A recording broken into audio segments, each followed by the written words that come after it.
Apple knows what we want before we know we want it. They are innovating in a way where the launch of their new products is always something we look forward to because that's what Steve Jobs made us believe, right?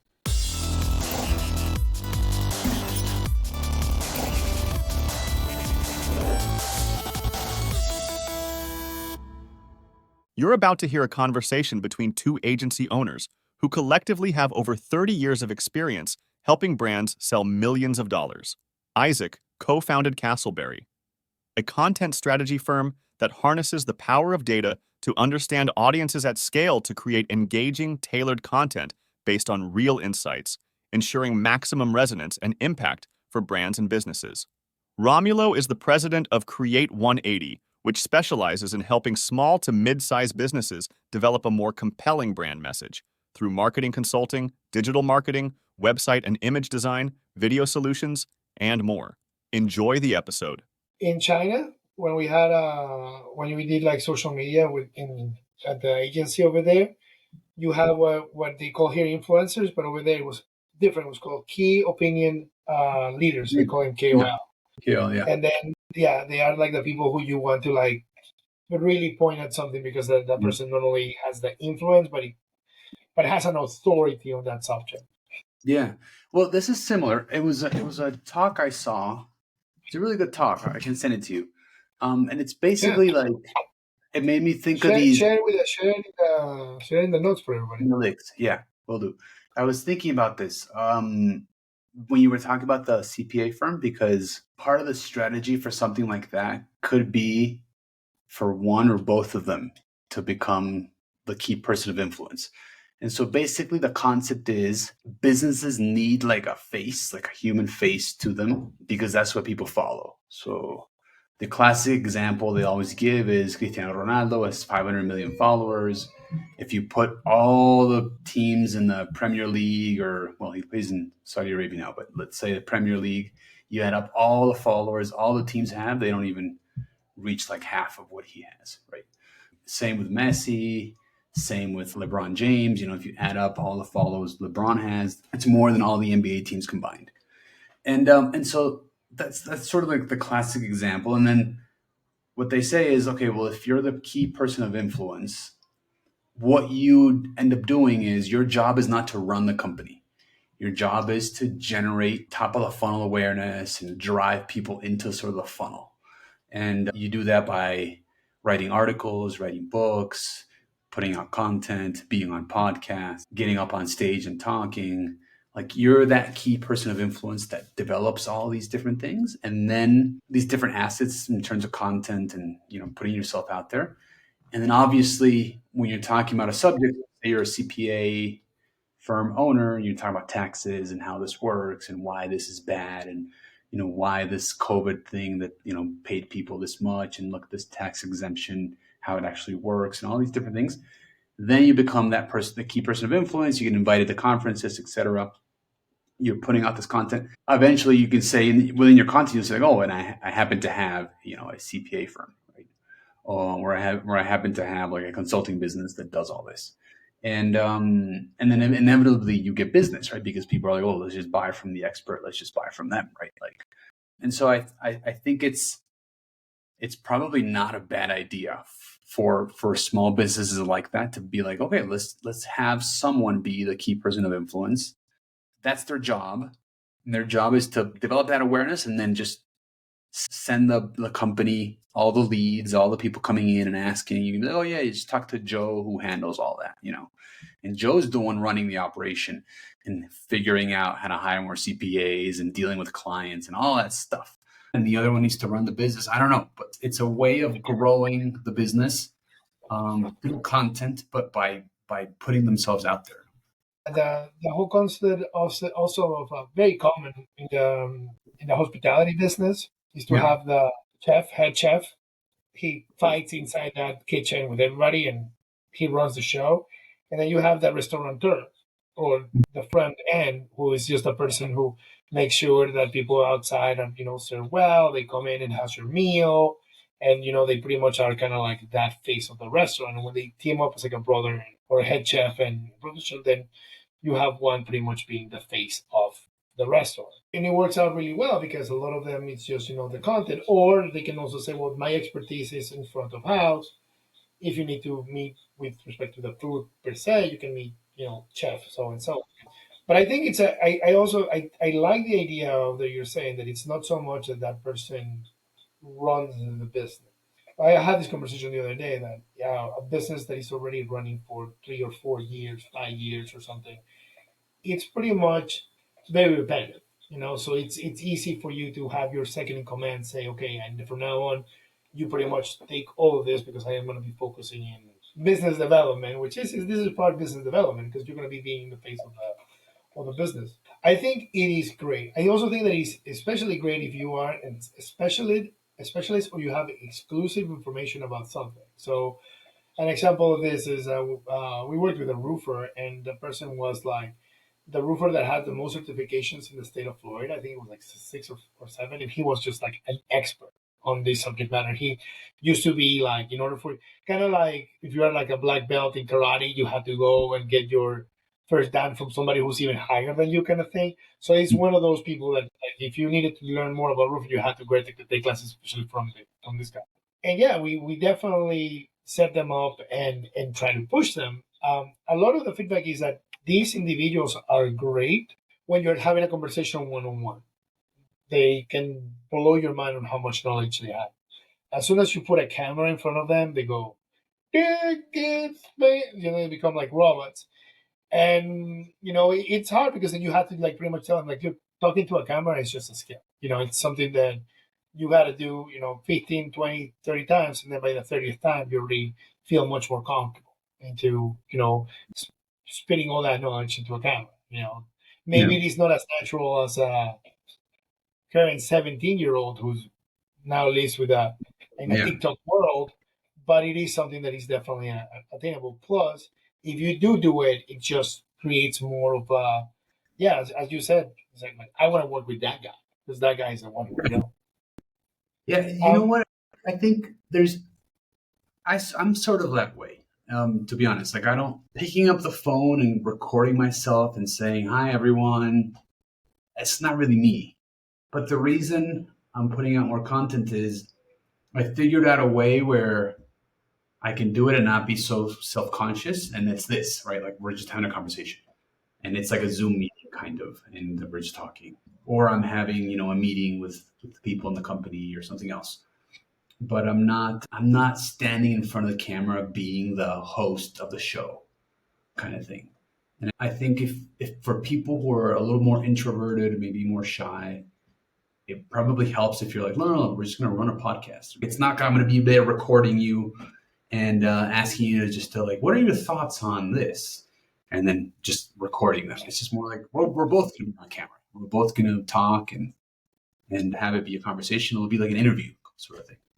what we have also done is pretty much develop a content calendar for that individual and say, okay, why is roll-on roofing different than tile roofing here in Florida? And that's topic number one. And you have to achieve sitting down in front of the camera and sharing this information within this week. That's your homework of the week.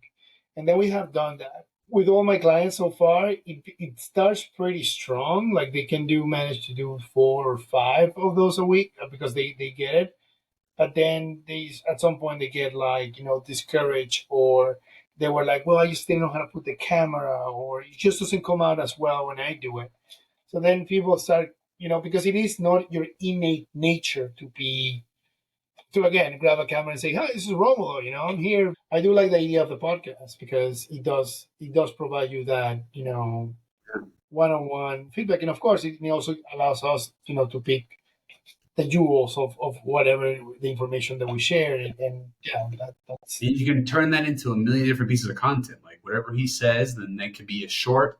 It could also be a playground video. It could also be a post. You know what I mean? Like you can turn that into many different things. What I was thinking though, as well, is you can do the podcast. You can also maybe record them having. I don't know if they do like Zoom calls or Google Meets or something with clients. You can record that and then eliminate whatever's confidential. But if, let's say, I call in and I'm like, I'm interested in roofing, I want to do this, this, and that, and they start telling me, asking me questions and telling me how it works and telling me how things are different and why this is more convenient than the other thing. If that gets recorded, the part where they talk can then be used as content. You won't put my part in because I'm the client. I don't necessarily want to show up. But maybe if I ask a question, you can just type it in text, skip my part, like delete my voice, Oh and then yeah, have yeah. you know. You can always do the. Why did you decide to open, a brand new business during COVID? And then they can go into that detail about like, well, you know what, it was a perfect time for us because we needed time to develop the business, and then COVID was a perfect time where everybody could just be at home and X, Y, and Z, further. But yeah, that I also like that the whole, put the question in there and then the person answer. That's a good, easy, No, but an what? easy way to Yeah, create but what? content. Yeah, but what I meant to say there is, let's say I'm the client. We're doing this call. You're the roofing expert.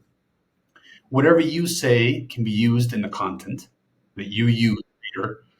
Whatever I say can't because you don't have my permission, and also because I'm the client. I don't really want to, divulge that I'm buying, your services necessarily. So you can use the recording so that everything you say can be used. And so whenever I speak, instead of using my voice in my video, you can just put just a big block of text that says this is the question, basically that I'm the one asking the question, and then you can answer. So it's a way of repurposing something that's already happening, which is he's having Yeah, meetings with clients every week probably, you and have so to you have to get that done. Yeah. yeah, and so all you have to do is record that, and then they pass that along to you, and then all you guys do as an agency is you put it together, you clip it, you remove the client, you do all these things to make it look good, and then you've got a bunch of content every week, without them having to think, oh, I'm going to record this and I have a podcast and then I have to sit down and let's put makeup on and, all these different things that go through people's minds. The other thought that I also had was, walk around with like a body cam, and then like every time that you're in with the client, it's like, Yeah, oh, that's brilliant. Press button, body cam, and then you can actually like record like a that moment and then like say, yeah, like huh? a cop, like a cop. Yeah, Yeah. your So cop, your cop. that would be well, I mean, that could be like step three, right? A reality show, but that's a different ballpark, right? Um, There was this. I don't know how well they did or nothing, but there are Ray-Bans glasses that you can actually record everything that you do. oh yeah, yeah, I've I seen don't know that. how efficient that is, but that could also be like, hi, so you know, Isaac, I'm recording you with my sunglasses. So Yeah. why are you talking to me in sunglasses all the time? It's because I'm recording you. You know? Super freaky. No, but Yeah. you can tell it like, look, is it okay if we record this? It's all confidential. We might share part of the material that we do, but not what we're talking about. Mhm. We've done that a little bit. So I've had meetings with clients, we've recorded them, and then we only use my part, for example, just whatever I'm saying, that little part gets used. The rest, the client's explaining their business or their problem or the situation. We don't go into that because it wouldn't be fair to the client. But we do get to use mine, so that could be something else too. For that roofing guy, I think, who's a little bit more Yeah, shy. yeah. Yeah. Again, it is for people who are not who are just more like introverted. I also have a client. I think I talked about him. The client that I have that has sauces that makes amazing sauces. Yeah. I'll do a plug with barbecuban.com. You grab a camera, you put it in front of him, and he just goes, wham, and he's just money. Like he just comes out with the content right on his mouth, extremely spontaneous, and he's just great. And I'm like, well, that you have a gift, like grab the camera and do it yourself. And he's just that whole concept of doing it in a selfie and all that stuff, it just doesn't function Doesn't. for him now. You put a camera in front of him, like an actual camera or me with a phone, and he's gold. Yeah, especially for people like that. Like the key person of influence idea is like very obvious. Like, he should just be doing that. And that's how he grows his business. He talks about where he sources the material, like the products or the food or whatever it is, why he built it, what's going on, what products he's bringing out new, the struggle of being an entrepreneur and hiring people and figuring out how to scale a business and doing taste tests. And I'm going to taste the other ones. I'm going to taste these sauces from India and whatever it is. you can come up with stuff, and then this all that's a show, and he produces that show, and behind the show, it's sponsored by the brand that he's selling. I'm sure that would work. I mean, if he's good on camera, that works. We've done things like that. He also did. He was a competitor at like in 2015 or 2016. There was America's Next Barbecue Star, and he won it. And it's pretty much what he did is that it was kind of like he had to go to the morning show. This is a national televised here in the United States, and he pretty much won with an amazing Cuban sandwich that he built. And one of the sauces that he did was his mustard with mojo. And I mean, he definitely has camera training and all that good stuff. And when he has the opportunity, he does these type of work too. It's just that like it's sometimes it's just hard to get in people's schedules. That works. But all the content that he does is just great. I guess a lot of times too, it just comes down to how knowledgeable the individual is about a certain topic that you ask them for, and even if it's just, as you're saying, like you can probably catch them off guard and film, and then say, hey, can we use this? This is a more of a client working relationship. Yeah, that could work. Yeah. Since you Yeah. brought it up, I'm thinking of how am I going to walk around with a camera on me, so that every time my client says something that is just like brilliant, I'm like, I got it. Well, you can record. I mean, we're recording this, so this obviously works. But you can also record internal meetings, stuff like that. I just think like people are super busy. So, for example, the sauce guy, maybe he needs a partner that runs the business, and he's the key person of influence whose job is to do the content and do all that, raise awareness, and that's his full time job. And then once it's his full time job, then he has the time. But if he's also juggling the business and trying to get suppliers and trying to get, That's the thing. When you said, it's a good strategy for a small business. I kept thinking about it, and I'm like, I just don't know if like the small business can be too green. It has to have established a pattern or a work form or a second in command or somebody who can just say, you know what, probably there is the master of ceremonies who's out there showing the show, but there's somebody in the back with the right, scripts. And, hey, I need the lions outside. I need yeah. the clowns out. We need some water in there. Like I know that there has to be that person that pretty much runs the whole thing, so that this person can actually be, Oh yeah, master. this would work if it's like a two-person team. Yeah. But I think most small businesses. Well, I don't know. This is me speculating, but I would guess most small businesses have more than one owner. It's usually a small team of people, 2 or 3 people that start the business. Maybe it's just okay. You're going to be the key person of influence. This is what we're going to do, and that's how we're going to raise awareness. And we're going to be sort of the back end doing all the work involved in that, and you're going to be doing this other thing, which is also very hard because it involves public speaking and it involves being out there, subject to internet, harassment, all these different things, right? So that person's not Not like they're always with a smile, yeah. yeah, It's not a simple thing. yeah. So anyway, Um, I thought that could be interesting. And what did you bring for today? I mean, we already talked for a while, but I sent you the Apple thing. I don't know if you saw it. I saw the Apple thing. I wanted to talk to you about that yesterday. Hot of the press. There is actually. Let's talk about the Apple thing so that I can get you. I can actually pinpoint the person. So let's talk about the Apple thing first. Okay, what did you think? Well, I think it's pretty funny because it came out to be really relevant. As of earlier this week, there was this huge conversation about here in the States about many scientists do not believe that it's not anymore that they don't believe that climate change is real. That global warming is real. That there's a climate change effect. It's more of like, how bad is it the humans are affecting this climate change?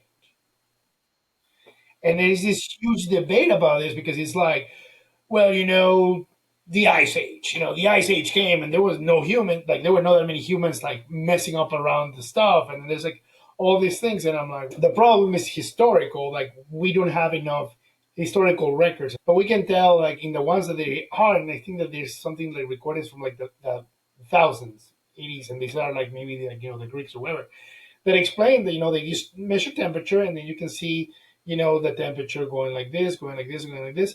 All of a sudden they show, okay, now this is with real instruments like instruments after the 1900s. And then you see the growth just going from like a regular sine graph to like a, like a straight up. And you're like, okay, so there's definitely something with this. I mean, yes, it's true. We don't have the history from when, like, with the Egyptians, where, the Egyptians, no, like, when the pyramids were built. But at the same time, we pretty much know that this is, it can't be good when we are just building roads, cutting down trees, there has to be a lot of, and then they had that conversation. And I saw Tim Cook's in video and explaining, like, yeah, we are very committed to, like, zero emission. Like, that's pretty much our goal. And I'm like, yeah, like, you have to like block the noise of politics, and you have to block the noise of, trying people to say, you know what, I have made an establishment to do this. But I mean, that was my take on it. What do you think? Well, it's interesting because it just polarized people, right? Some people I saw would put stuff like, instead of iPhone, it's I cringe, and they just didn't like the video, right? They didn't like the fact that it was like this whole act.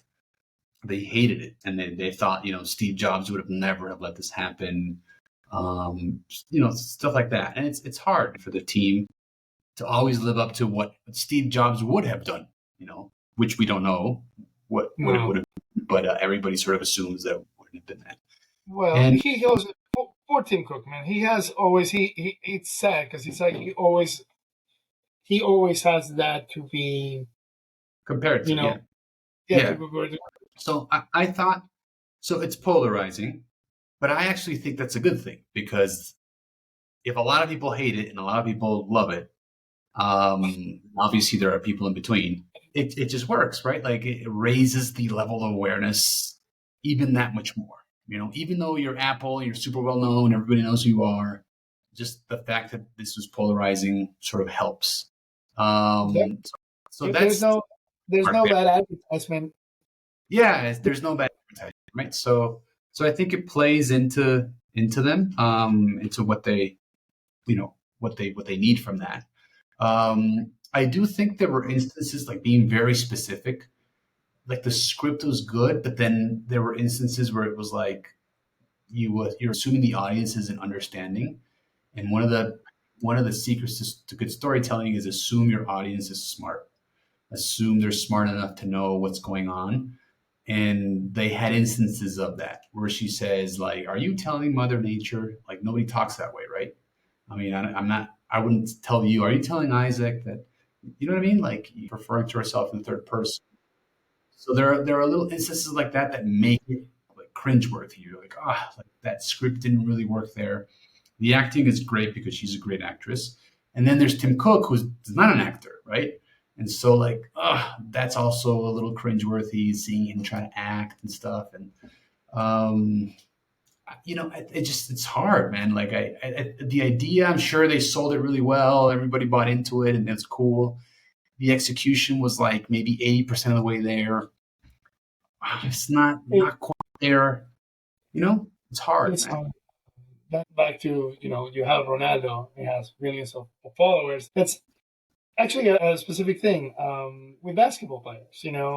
Stephen Curry, he's great, but when you put him in front of a microphone, he's okay. He's not great. He's okay. He can pass as a good spokesperson for a lot of brands, but not everybody translates that way. They are, as you're saying, Space Jam. Everybody was just like, the idea with LeBron James and doing the remake of Space Jam is okay, but watching Michael Jordan in Space Jam is a little like cringy because you know that he's not an actor, and so is LeBron, and it just always have this thing. So it puts that pressure on the project. Now, did Apple sell it? I think it's getting us to talk about it. So again, with there's Yeah, no bad ads or good ads, yeah, but would they go along those lines? No. I don't think. I think that this one is the first one, and this one ends here. I don't think they're yeah. going to keep doing And it sort of didn't feel like Apple, in a way, because Apple's always been the brand. Well, not always, but since Steve Jobs changed the course of it, Apple's sort of always been the brand that stands for maybe quality, and also like honoring the greats of the world who have changed the Yeah, world, and the think different. well, that's right, thinking differently and being like the innovators and building machines for people who are actually looking to change the world and innovating and doing all these things. That's what they've tried to stand for. So when you look at those ads with the picture, for example, and then taken with the iPhone, they're showing you the final result. They're not telling you, I don't know, 1,565 pixels. Like nobody cares about that, right? Well, You care I about the mean, result. a, And a there's thousand songs, a thousand songs in your pocket, and then right, you have just that's it. stuff like that, right? And so, Yeah. but they've always stood for like, okay, we're in the sort of in the middle between like very advanced technology and high quality and the arts and the humanities and being able to use that in ways that really benefit humanity and really allow people to express themselves better, etc. And so all of those have worked. But this sort of feels like it was Apple trying to like show us what they've done. It's almost like beneath them to try and say, "Oh, I've done this So and this," and reporting to Mother Nature, which I thought was an interesting idea. But the fact that they're reporting to someone and they're Apple and like they're trying to get like I don't know approval.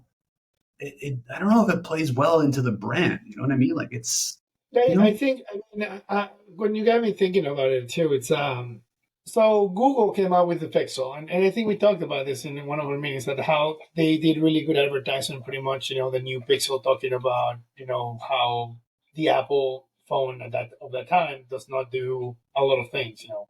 Do you don't have a VPN? No, therefore you're not secure. Don't worry, I can take it on you. Or yeah I'm fine on battery. Don't worry, I can help you charge you because I have this. Like all these little features, and it was really well played with the two, with the two phones kind of talking to each other.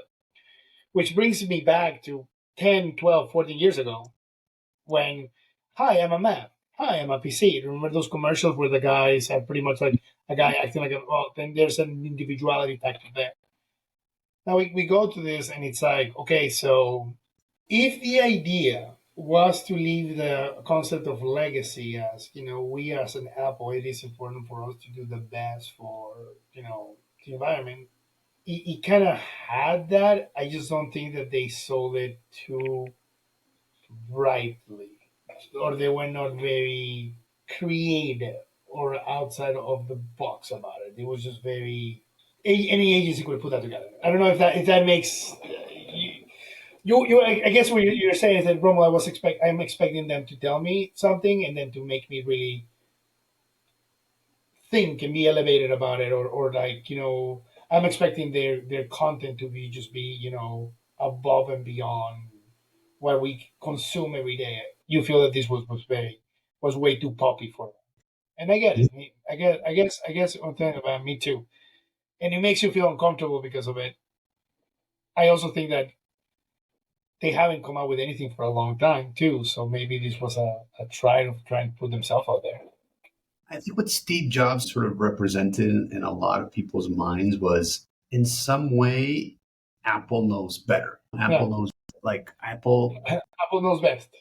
Apple knows best, right? Apple knows what we want before we know we want it.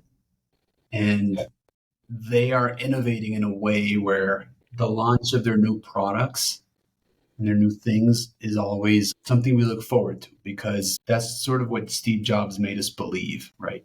They knew best, they knew what they were doing. And this commercial in particular, right? This might just be a drop of water in the whole ocean, right? Like this I don't think Yeah, there's yeah, a yeah.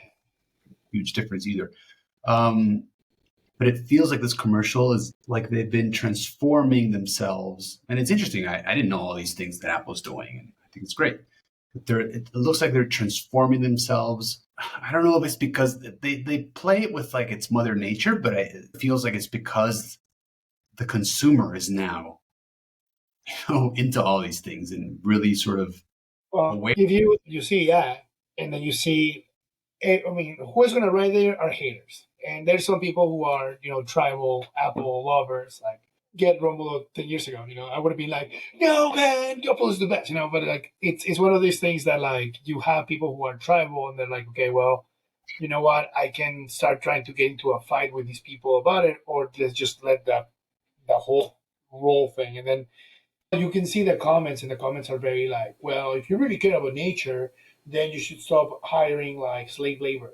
And it's like, that was so news like 6, 7, a long time ago. And what was slave labor? Like all these things that just people just kind of like, just dump on that content. But none of them pretty much say what you were saying, which is like, yeah, like the commercial wasn't creative enough. Which is Yeah, the well, thing that the biggest problem you have with you, Isaac, is that you're feeling that you were expecting them to tell you we are doing all of these great things in a way that you would have been like, yeah, that's awesome, in a very more Apple way where you're like, I understand what you're trying to tell me, that's awesome, rather than using these yeah. these It's just the idea of somebody of Apple as a brand and as an organization, like getting approval from someone else and being sort of coy and nervous and like I don't know, you know what I mean? Like having that boss that you're afraid of, that position doesn't play well with Apple is how I think about it. It's like, oh well, that's not really Apple in the minds of everyone else. If anything, Apple's the one that's innovating and telling you what you want. you just did it because because you're cool, and that's the cool thing to do, and that's the best thing to do, and that's the right That's thing to do. and it sort of feels that way, right? It feels like, oh, okay, so now you're telling me about all these things you did. I get it. It's commercial. It's You're not, important. It's important that we probably find out. yeah, But yeah, I guess. Okay, so back to the 1,000 songs in your pocket. You can also tell me this device, this MP3 player carries 2 gigabytes of RAM. It's like, and what does that mean? No, tell me, now you can carry 1,000 songs in your pocket, and so show me people dancing and being active. Then yeah, like that's a good way for telling me what it is. yeah, They could yeah, have definitely created a. Your answer, I think they could definitely created a better advertisement. If they really wanted to push hard on how awesome they are doing things over there, and that they're encouraging other companies to follow their footsteps, they probably didn't use that whole yeah, "Mom, can I yeah. approach?" Right. It's the Yeah. whole reporting thing. I think is what doesn't play well. Maybe it could have been something more. This is what goes into all our products, and this is what's in your iPhone is all this, and maybe you show the mines where you're extracting the minerals and the lithium. Yeah, You know what I mean? Like maybe you can just show us the whole trajectory, and then how it ends up, and then where you're being sustainable. I don't know. This is a very yeah. very basic You could idea. have probably just put an iPod and say, "This is how much carbon, blah blah blah, was done in this iPod you know, back in 2002. This iPhone is done with this much, and every year we just try to like." They could have done, yeah. I mean, you hit it. They could have probably gone from an iPod all the way to the new device, and then put the carbon footprint that they're doing, and then going from like a really gray area to more of like gray, gray, gray, and then going to like a green, green, green, green, green, and now like a better forest. And then that way you would have had the idea of like, what does this mean? Oh, this is how much carbon we use for this, and this is how much better for the environment because for this. Yeah. Yeah, I think that I think that your issue was it's correct. It wasn't very. If everything about you is innovative, this was not very innovative. And again, you're bringing the whole cliche thing too, which is kind of like Yeah, it's Apple knows best, and this was we're afraid of Mother Nature, and so we're doing all these things to so we can report and sort of be in line with the status quo. You know what I mean? Like it yeah. doesn't. It's not Apple in my mind, right? And I could be No, wrong, but I agree. I bet you. I bet you the same feedback. I bet you that this ends here.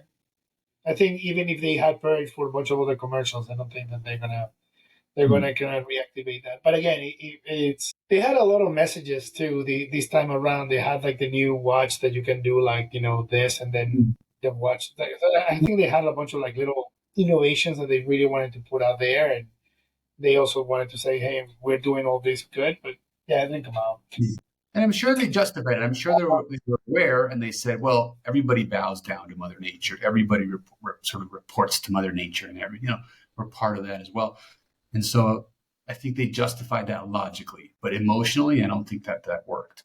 But in any case, I think Apple's going to be fine. I'm not worried. I just Well, in terms of marketing, it was like, was this really the right move? I also don't know if like in Silicon Valley, everybody's referring to Mother Nature. It's like a hip thing or a hip word going over there. That's not, I think you so. know. No. Yeah. Um, what I was gonna tell you is that, yeah, like the thing that I wanted to bring up was there is this guy that people follow in YouTube. His name is Dr. Berg. Have you heard about him? No. Okay, he is like a holistic doctor, and he has millions of people following his YouTube channel and all this stuff. And he pretty much gives you like, hey, this is the keto diet. Stop eating sugar. That sugar is bad. Do you really need to take like pills to control your cholesterol? He's gonna have these type of things. So, well, apparently YouTube just like laid down this law where if your content is medical based and you don't have like medical backing, that they're just pretty much shutting you down. And this is I'm also actually had like I'll send you the video. Um, but he pretty much goes off into like, okay, so all this work that I have done and all these people that I have seen and all that stuff right now, if you were to even look for keto diet, I used to be one of the people that had, the most views and the most explanations and all that stuff. Now what you see as the number one video is one from Mayo Clinic, and it's pretty much explaining like why keto cannot be really good for you. And it's like, they're pretty much like laying down like the power of like I don't want to say scientific research in this statement because it's not true. I can't do this, but pretty much what this I don't know what like the status quo of medicine and all that stuff is pretty much telling people to do. Oh, that's And he brings up, yeah, I mean, I imagine because for him he pretty much brings up a bunch of good points. It's like, look, if you live in the States and they tell you, hey, you have a cancer, like, okay, well, get ready to pay a lot of money to pretty much fight that cancer and get rid of it. Or there's people who look into other holistic. I mean, you are desperate. You look for holistic methods, and not that I'm saying desperation takes you to this, but it's been proven that like a vegan diet will be also much helpful for your body. And there's like other things that pretty much, but since YouTube decided to do this, it's a big issue because it's kind of like, I don't know, like kind of like saying, well, so there before people would used to go to YouTube to find this type of information or to get good or bad information. Now this information is controlled by who really? Is it the medical agencies or the pharmaceuticals? Is it them trying to be better? So isn't them being the police of something that they shouldn't be on? So it's like a big deal. And I'm telling you this because it is for businesses that they do a lot of advertisement on YouTube, or if you are a business that pretty much base yourself into like, holistic or stuff like that, medicine, these things are happening to you, into your business, in your world. So it's just yeah. pretty, It's just pretty interesting. It's interesting that they took that such a radical approach because they could have said every video has a disclaimer at the beginning saying this is a medical video. You know, we don't guarantee the contents of it. This has not been scientifically approved. Like whatever it is, right? It's interesting that they just said we're just going to take it down. And when you think about it, that's sort of what we've talked about in the past as well. There's platform risk. So this doctor is super famous. He's had all this. He's got YouTube, and from one day to the next, the people who actually own the platform can decide whether or not you exist. And I think the lesson here for brands is like, okay, I'm going to use these platforms. Yes, they're free. Yes, I can get exposure. It's amazing actually that you can do all these things, but I'm also going to be careful to also build my own channels and also build my own email list, my own events, my own access to those people because to my audience, I mean, because who knows, right? Maybe Elon Musk wakes up tomorrow and also says, you know what? All medical advice is gone from Twitter as well, or all, crypto advice, or whatever it is he decides, right? pretty. Um, yeah, I do talk to a lot of my clients about this. It's very important, especially when you just mentioned email list and it triggers. A lot of small businesses are now using things like for point of sale systems, POSs. They use a lot like Square or Clover, And those are great tools. I mean, it's kind of like, all you need to do is, you put it on your spot. You can start taking credit cards right away. You have your, it is, if you have oh my God, what is the system that a lot of people use to manage their accounts? It's more of a QuickBooks. Yeah. Oh, So these like and account. they pretty much are plug and play. You put it on your POS. You set up. I sell coffee. This is the coffee that I want. Blah blah blah. I start taking credit cards. It sends all the information to my QuickBooks. So everything that with that is beautiful. And then they offer you like, well, okay, so you can send an email to all the people who have eaten ice cream, and you can actually send promotions and stuff like that.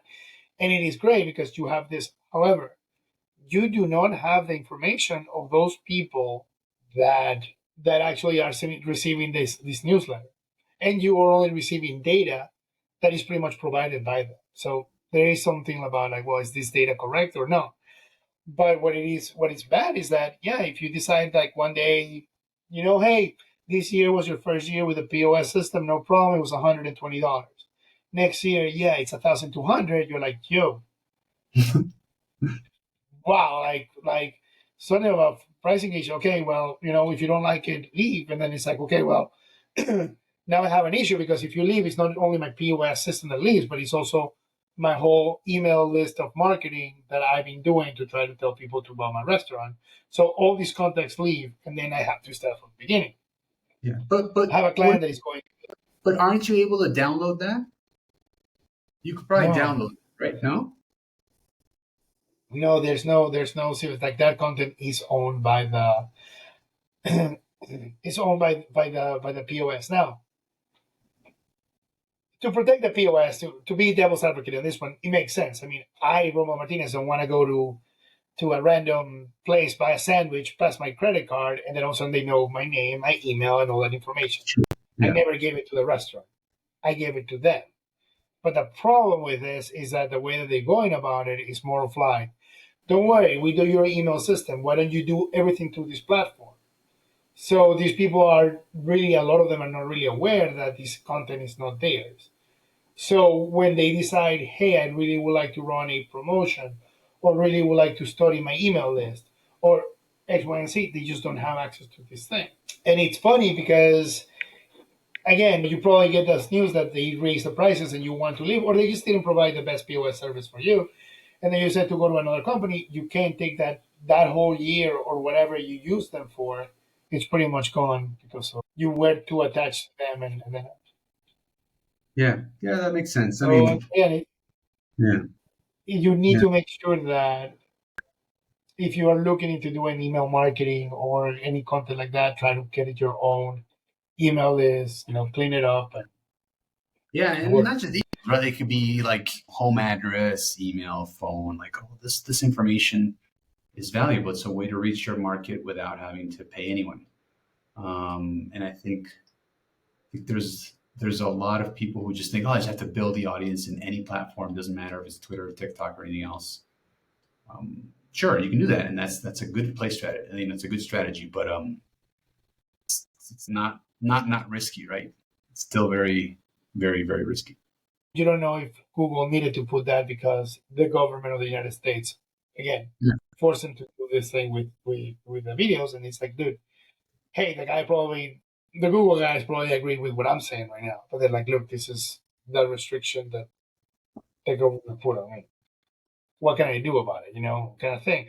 But it's still, as soon as when you're working on a third party platform, you're always running that risk. If your business really depends on this information, Yeah, yeah. I just think it is what it is, right? Like you just have to be careful and know that that's a risk, and then sort of figure out a way to lower that risk because these platforms are, are actually amazing, right? Like you're able to do all these things for free. You're able to post for free. You're able to get awareness for free to a large extent.